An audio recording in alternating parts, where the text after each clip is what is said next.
Ladies and gentlemen, welcome to the Garage Theater. On behalf of Tusk International Theater Company and STET, Stitching the English Theater, I want to thank you for coming out tonight. Go ahead and turn off any cell phones you may have on you or any kind of noise-making devices. After the show, we're going to turn the fluorescent lights back on, and feel free to check out the art that's been donated by some local artists. If you're interested in anything, you should have got a sheet of paper with the artist's information with email and contact. If you didn't and you do like something, let us know, and we'll get you in contact with the artists. That's all I have for you this evening. The auction is about to begin. Mrs. Betheridge, I'm going to leave you on your own for a second. I'll be back soon to lock up.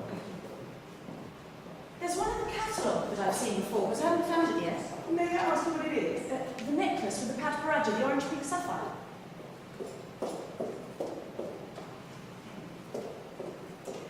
Oh yes, I bet that one will sell well. It's very valuable. Where is it? The items of jewellery are coming in any minute now. Mr. Betheridge gave me the necklace on the morning of the 11th of May during a trip through Egypt, Dahab to be precise. We were due to go on a diving safari that day in the Gulf of Aqaba, so he put the necklace in the hotel safe. We got on the boat around midday and he died later that afternoon, totally unexpected. Oh, that's terribly tragic.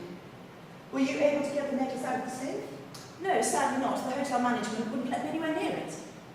Nobody knew he'd given me the necklace. You see, I was just his travelling companion. I wasn't a relative. I certainly wasn't his wife.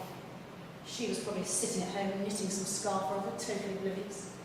Whilst I, the greedy woman, was trying to get my hands on the necklace. That's what the hotel manager thought. Do you possibly assume that she thought it was meant for her? That it was a gift from her husband? It's probably all a big misunderstanding. She assumed. No, she knew for certain the necklace wasn't meant for her. How so?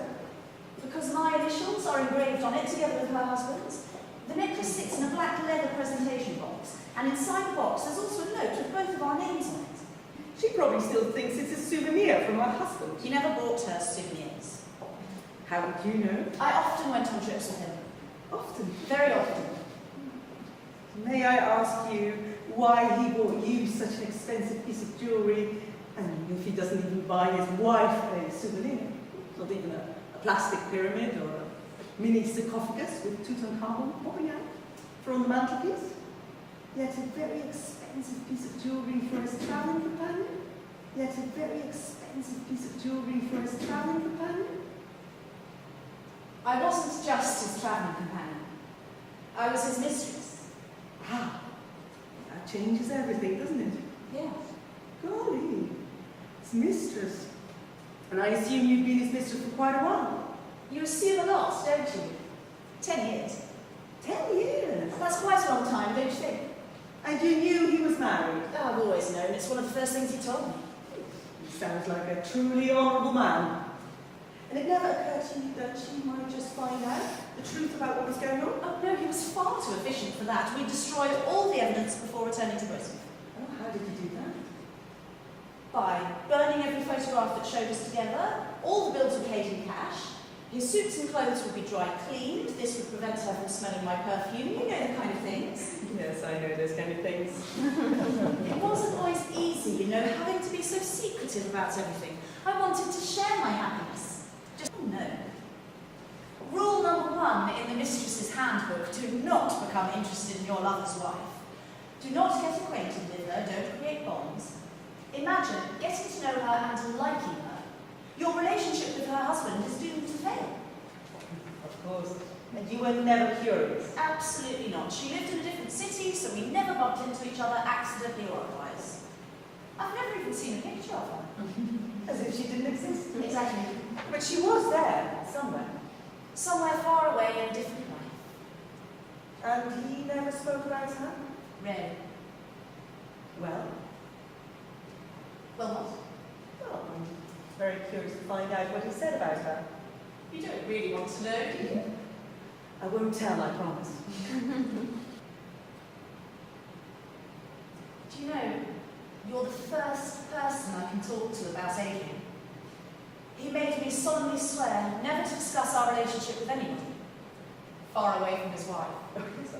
Long, long way away from his wife. How about your husband?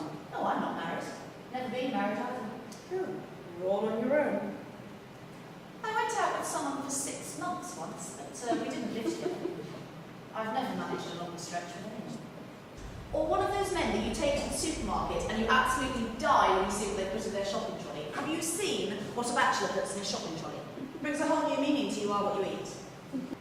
I asked him to marry me on board of the felucca before the coast of Dahab. During that diving safari, did he say yes? We shared a very special bottle of wine over lunch, and the sun and the alcohol made me reckless, and I suddenly popped the question. It's very romantic. Did he say yes? After my proposal, he took another sip of wine and dived into the sea. And you dived on top of him and killed him? I had to make way for the family, of course. So I took the first plane out of there. The travel company informed his wife I didn't see him again. And I suppose it's not done to go to the burial. Oh, he was cremated. He was buried. Cremated? Well, you can take it from me that he was neatly buried. 6 foot under in British soil. That's exactly what he didn't want, to be stuck in a coffin for the rest of his life, rotting away on the ground. And what would you know about what he would have wanted? If you loved him, you would have had him cremated. Yes, so you can travel down to the Red Sea to lovingly throw out hands full of ashes in a strong northerly wind. I